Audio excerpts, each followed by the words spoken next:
clearly don't know who you're talking to, so let me clue you in. I am not in danger, Skylar. I am the danger. Did you know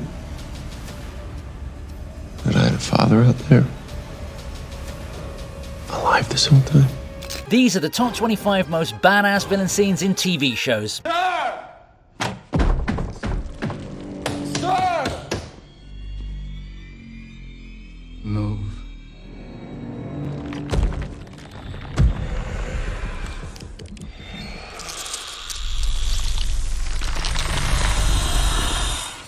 To kick things off, we have the most terrifying portrayal of Eat the Rich. Yeah, the xenomorphs from the Alien franchise aren't exactly warriors of social justice, but this sequence just happened to be something of a huge coincidence. No matter how the rest of this series shapes up, watching the alien rip through an eyes wide shut looking party was sheer brilliant. The way they shot the xenomorph was also quite cool, bringing back the actual horror elements of this franchise, which its creators seem to have forgotten after the first two movies.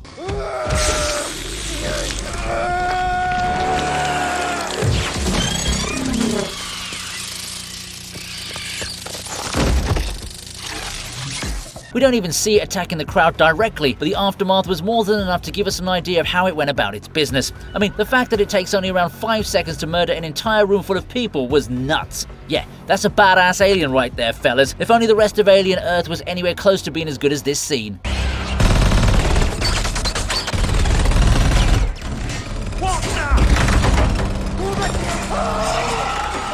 It was a dumb move by a dumb man. Do something about it.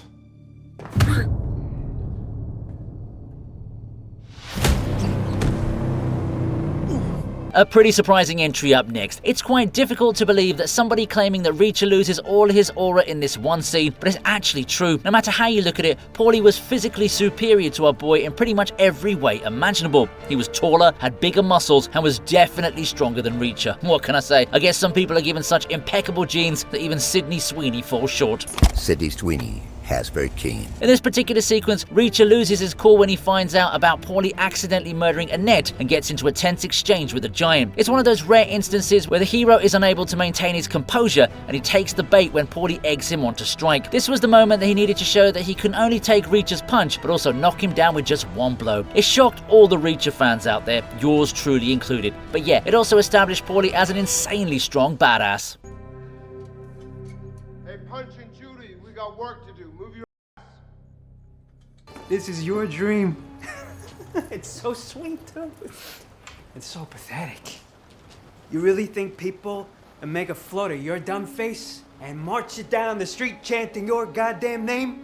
Up next is a lesson in manners. No matter what his position may be to you, one must be careful not to mock Oswald. That was the fatal mistake Alberto committed, as it resulted in one of the most sudden deaths you'll ever witness on television. The Penguin is shown to be this submissive kind of character at first, especially considering his attachment to the Falcones, but after the events of the Batman, you could say his loyalty was already wavering. Oswald ain't the type to put anyone above himself, so ending Alberto was kind of like the director's way of telling us this is his true nature. Oh, Oswald Cobb. Remember him? What a guy. What a little bitch. Honestly, the clueless fool kept insulting Oswald for taking his piece of all the businesses he was managing, but he should have also thought about why his dad never pointed it out despite knowing what the Penguin was doing. Either way, this is definitely a great lesson on how you should open a show.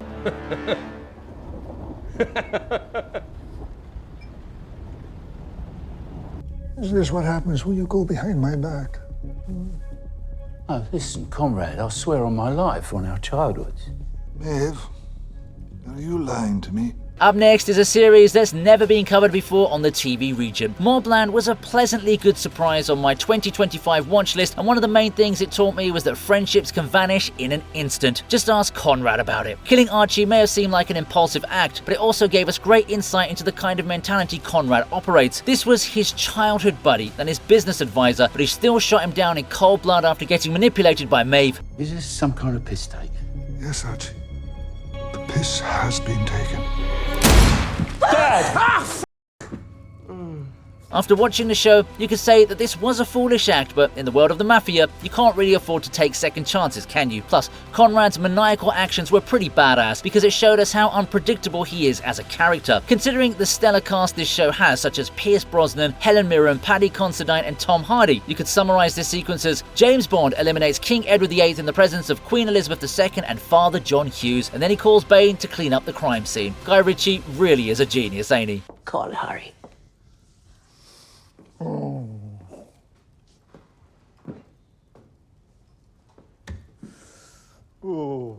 I can imagine that Vanessa would like for me to let you go.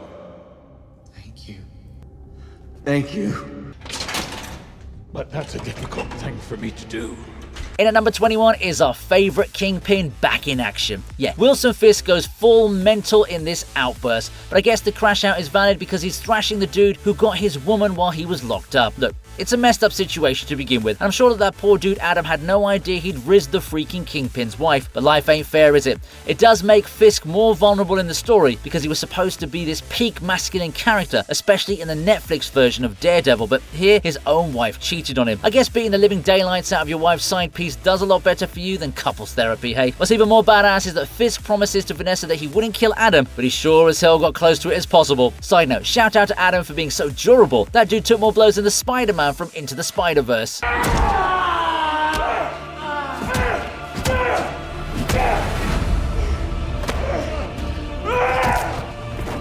Don't cry, Chrissy. It's time for your suffering to end. Up next is a villain who totally saved Stranger Things from self-destruction. Vecna is a horror antagonist right out of Freddy Krueger's Book of Nightmares, and the creators wasted no time in showing us how he is inspired from the horror legend. Stranger Things was falling off, and fans were starting to lose hope in the franchise. Then they came back with this episode, and more particularly, this scene. Vecna's introduction includes his first on-screen kill, and it was true spectacular horror. I never thought I'd get to see something like this on a Netflix show, so naturally, I got hooked right back into the show, just like millions of other fans across the globe. This is such a brutal kill, and the aura on display is unmatchable. This truly is the final boss of an iconic show. Fun fact, the actor playing Victor Creel is Robert Englund. Yes, he's the same person who played Freddy Krueger in the OG Nightmare on Elm Street films. He also recently got honoured on Halloween with his own Hollywood Walk of Fame star.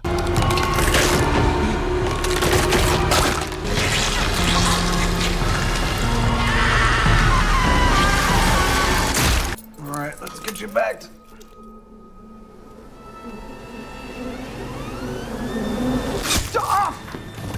Now we've got a villain who does some of the most ridiculous stuff ever. Then again, he's got his name for a reason. Bullseye uses his teeth to pull off an insane kill, and I'm not even surprised by it, to be honest. The two-shot may have felt like a goofy moment to fans who only watch the shows, but let me tell you something. This doesn't even touch the tip of some of the crazy, insane stuff that Bullseye does in Marvel Comics. It's never really explained if he's superhuman or a mutant, although it's certainly implied that he's not natural. His past is a mystery as well, and that's what makes him scary and intimidating. No one knows where Bullseye came from, what he's like, or how he's so talented. This ability to turn any object into a deadly projectile is apparently just a thing he can do. He's not only an insane, savage psychopath, but he's also inexplicably talented, and this scene does a great job of portraying it.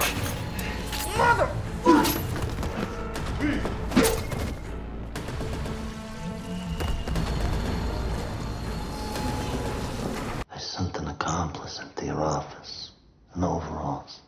He found your gun and unloaded it. In at number 18 is one of the most memorable villains from Peaky Blinders. Tommy meets a worthy adversary here in Luca Changretta, played by the immensely talented Adrian Brody. Not only does Luca look absolutely dapper in that suit of his, the lines he spoke came with weight, which is the difference between hiring a normal actor and an award-winning one. There's nothing fancy on display here, it's just two opposing gentlemen discussing the current situation. It's quite the task to command a scene with Tommy Shelby in the same room, but Luca does it effortlessly while also issuing threats to his entire family. Stating how his organization was of a different dimension was an S-tier flex, and the sheer aura coming from Luca was enough for me to give him a mention on today's video. What's even better is that the two actors in this scene are also the latest Oscar winners for the Best Actor over the past 2 years. I want you to be alive after your entire family is dead. Because my mother says that is what hurt you the most. 이제부터 게임을 하겠습니다. 여러분들이 하실 게임은 가위바위보 하나 빼기입니다. 아시죠? Up next is a character who steals the show with the least amount of screen time. Yeah, the recruiter was a truly crazy salesman, and he somehow managed to gain more fans from Squid Game than the main character Gideon. He showed us his real face in a rather twisted round of rock, paper, scissors gone rogue. This was the exact moment we realized just how deranged the recruiter really was, turning a harmless childhood game into something straight out of a nightmare. 가위바위보 하나 빼기. 가위바위보 하나 빼기. 가위바위보 하나 빼기. 가위바위보 하나 빼기. 가위바위보. Even though Kim and Choi Woo-seok aren't big characters, the bond between them was pretty solid, but seeing Gong Yoo channel that kind of sinister energy was wild. Usually he's the guy saving everyone like in Train to Busan, but here you'd probably root for the zombies over him. The entire scene keeps you guessing who's going to make it out alive, while the recruiter grins like he's at a carnival. Watching Kim's fate unfold was brutal, but it also got me thinking. Imagine Squid Game with the recruiter running the whole operation as the frontman. Yikes.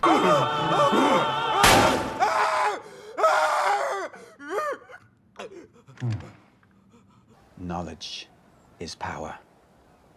Seize him. Cut his throat. I've changed my mind. Let him go. Power is power. Look who we have here. It's Cersei showing that she's the real boss girl to Littlefinger. That dude's been one annoying prick, alright? I mean, he's the reason Ned Stark didn't make it past season 1. But then again, that's just how Game of Thrones functions as a show, at least during the seasons that were good. Anyway, Peter Baelish tries to act wise with Cersei by hinting at her supposed Alabama relations with Jaime. However, she quickly reminded him that while that knowledge was certainly useful, there's nothing quite like power. Man, that was such a cold move, especially considering the instantaneous responses from her guards. Heck, The Weeknd even made a whole song based off that one line with SZA and Travis Scott. Man, why couldn't they maintain this consistency towards the final few seasons too? I'll never forgive the showrunners for this crime. Do see if you can take some time away from your coins and your to locate the Star Girl for me. I would very much appreciate it. Oh,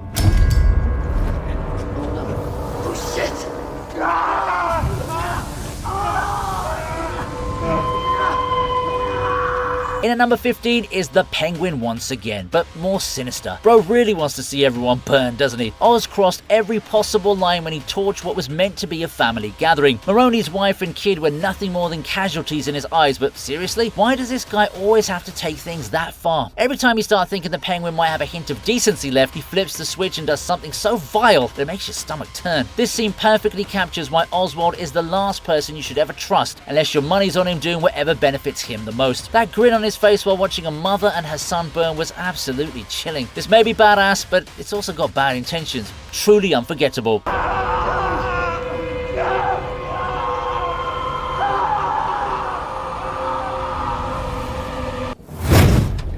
Howdy, boys. Oh, sorry. How you guys doing? It was just a matter of time before this guy showed up, wasn't it? Homelander can do a lot of things, and stealth is one of them, but when given the chance, he'd much rather just light it up with those laser eyes. I mean, he did get to his target without getting noticed, but then the intrusive thoughts took over, and we all saw what happened next.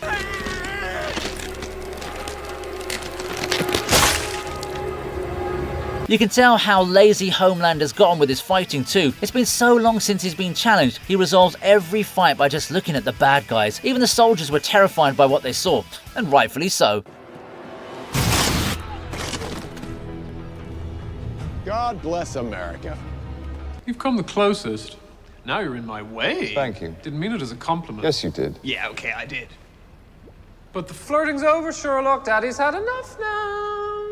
Up next is the greatest opponent for the smartest detective. Benedict Cumberbatch's Sherlock was peak television, and it's already given me a sense of nostalgia despite being released in 2010. A lot of that has to do with how epic of a villain Moriarty was. His mere presence in this scene exuded aura, and you could see how nervous he made Sherlock just by being in his line of sight. Sorry, boys. I'm so changeable. It is a weakness with me, but to be fair to myself, it is my only weakness. The plans and mental games are obviously there, but it's also his body language that tells us he's the ultimate final boss of the show. The scene is directed brilliantly too, so everything comes together just about right. Do you know what happens if you don't leave me alone, Sherlock? To you? Oh, let me guess. I get killed. Kill you? No, don't be obvious. I mean, I'm gonna kill you anyway someday.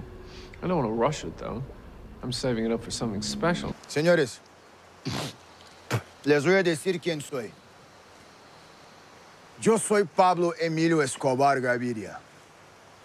In at number 12 is a badass entry worthy of its character. Everybody's a gangster till Pablo Escobar walks in and names all of your family members. The man didn't need to raise his voice or even wave a gun. All it took was a few names and the room froze. Qué pena, señor Escobar, pero es que nosotros no somos la policía de Medellín que se gana una mierda a la semana. No, hermana, es que no es para usted. Entonces, es para Carlitos, su hijo.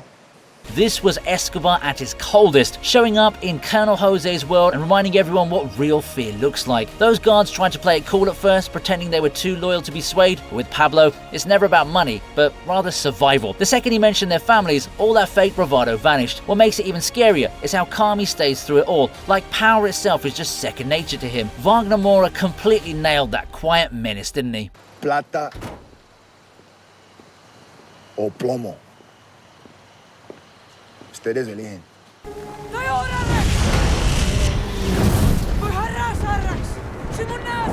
Up next is an example of murders in the sky, easily the best dragon moment of season 1. Vhagar finally showed everyone why she's the most terrifying creature in this world. What started as Aemon just trying to mess around with Lucerys and Arax turned into something way darker when Vhagar decided she wasn't taking orders anymore.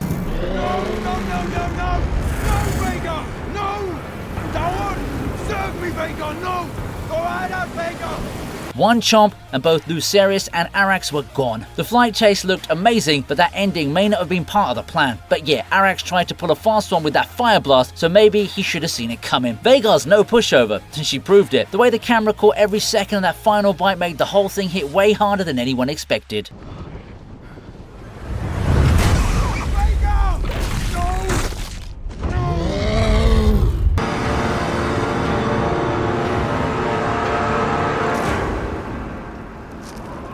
Kicking off my top 10 is a pretty epic moment from Game of Thrones. The Night King did have a role to play in the show, but if I were to guess his side hustle, it would be aura farming. This is a villain who didn't speak a single word throughout the entire show and still commanded the screen every single time he showed up. Towards the end of this episode, when we think the danger's finally over, our man casually raises his arms and with that, he gets a whole new army at his disposal. It was totally wicked stuff and the look on Jon Snow's face said it all. Hardhome was such a great episode. I'm gonna go watch it again now.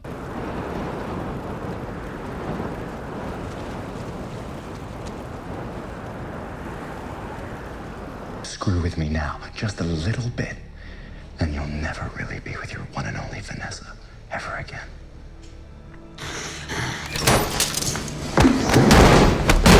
Oh man, the Kingpin really loves his wife, doesn't he? That actually makes the affair in Daredevil Born Again a lot more tragic, but I'm not here for relationship counseling, alright? Back to the sea, it's not every day you see a blind guy imitating a hulking mafia boss, but that's exactly what Matt Murdock does here. What starts as a warning to Fisk quickly turns into Daredevil threatening to keep Vanessa out of the country. Yeah. Speak her name again! Go ahead!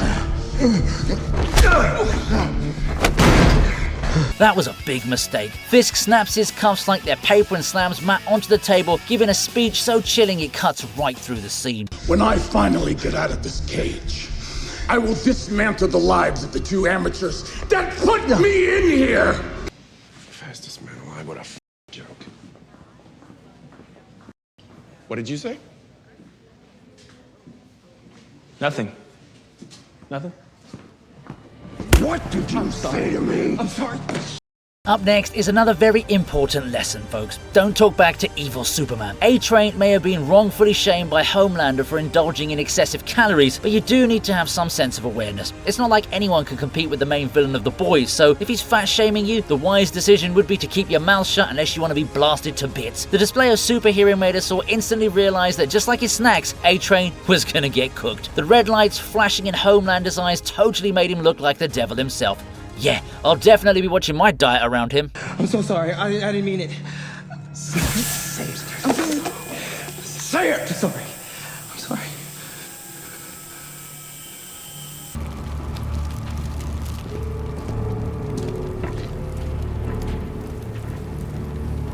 Míreme. Que me mire. Oh yes, now this is how you do vengeance. You can reach the top of the world, but you should still be smart enough not to mess with the god of crime, Pablo frickin' Escobar. The guy's legend was so massive that even before Narcos, the show Entourage built an entire storyline around Vincent Chase trying to play him in Medellin. That may have bombed in the show, but Narcos gave us the real deal, which was Pablo in his purest, most ruthless form. He's cold, methodical, and terrifyingly focused, especially after what went down with his cousin. Gario and his squad never stood a chance, did they? That scene where Pablo walks away with flames lighting up the night was unreal, kind of like watching a king emerge from hell itself. And when he finally faces Gario after everything's said and done, it feels less like revenge and more like the devil's punishment. Those last few frames sure cemented one truth: Pablo Escobar doesn't forgive, and he sure as heck doesn't forget. Por mi primo, Gustavo.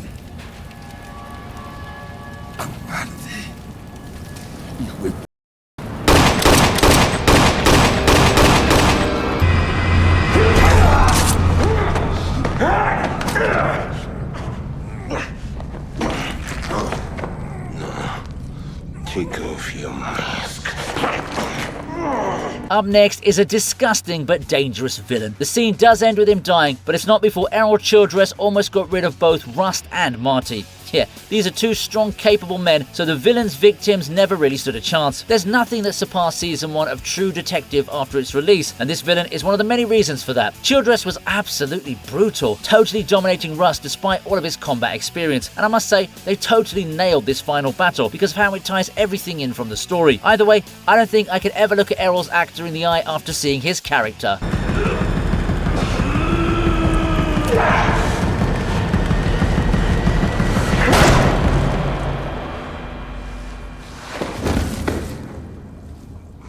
Bo-Katan Kryze. What's it gonna be this time? Surrender? Or fight?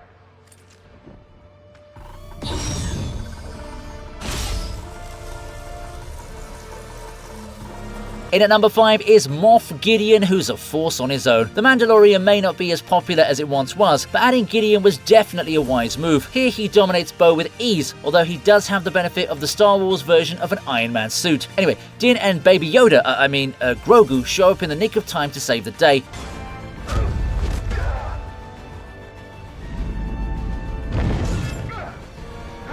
But it doesn't take away from the fact that Gideon was an absolute menace right before their entrance. Honestly, I feel he could have given all three of them a good fight by himself. The Darksaber is gone. You've lost everything. Did you know that I had a father out there? Alive this whole time? It's quite safe to say that Homelander is unbeatable. We've seen it time and time again, but the real flex here is how effortlessly he annihilates Black Noir, despite the character's durability being his strong point. Homelander's strength is surely on display, but we can also see genuine pain in his eyes.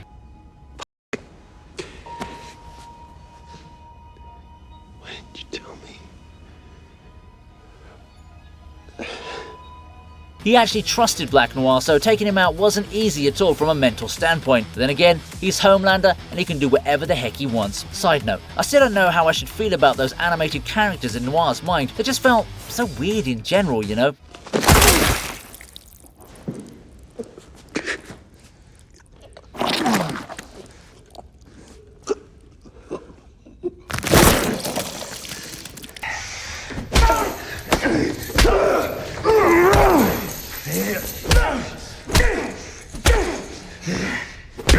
Oh boy, here's a good one. We already saw Reacher losing aura, but this one has the Punisher getting humbled. He's usually a lot more ruthless, but I suppose the earlier prison fight may have tired him out a bit. Even so, Wilson Fisk had no business being so dominant in this fight. It's a great example of how dangerous he is as a villain, because if the freaking Punisher is treated this way, then everybody else should just stay the heck away from him. I honestly have no clue how Netflix managed to allow such a well-written show on its platform, but more importantly, where on earth are those writers today? We really need them, especially with so much forgettable content on streaming nowadays. I'm in control now, and I've set you free. What does that mean, free? I'll show you.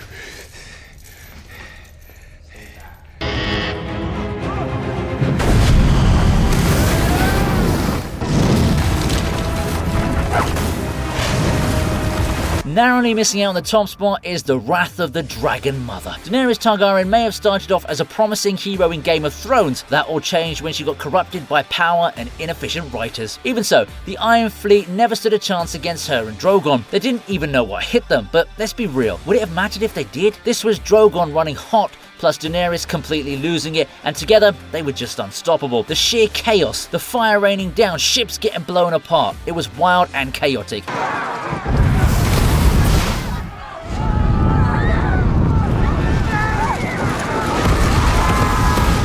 You could feel the fury in every second of it. This wasn't just an attack, it was Daenerys showing us why they all call her the Mother of Dragons. Honestly, I think we deserve a spin-off just to see what Drogon got up to after it all ended.